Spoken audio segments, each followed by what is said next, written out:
वो बंद कमरा। राजस्थान के एक छोटे से गांव में एक पुराना हवेलीनुमा घर था। गांव वाले कहते थे कि उस हवेली में एक कमरा ऐसा था जो सालों से बंद पड़ा था। लोग कहते थे कि उस कमरे से रात के समय अजीब अजीब आवाजें आती थीं, कभी किसी के रोने की, कभी हंसी की और कभी दरवाजा खटखटाने की।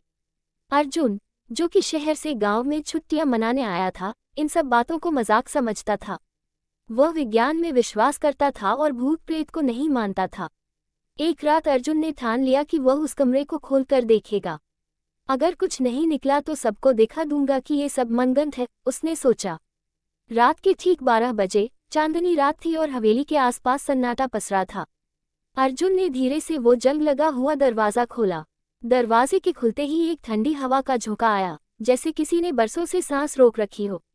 कमरे के अंदर धूल जमी पुरानी चीजें थीं, एक झूला जो धीरे धीरे हिल रहा था, एक शीशा जो धुंधला पड़ा था और कोने में एक पुरानी गुड़िया जो देखती तो सीधी थी, पर जब अर्जुन ने दूसरी बार देखा तो उसकी गर्दन थोड़ी टेढ़ी हो चुकी थी।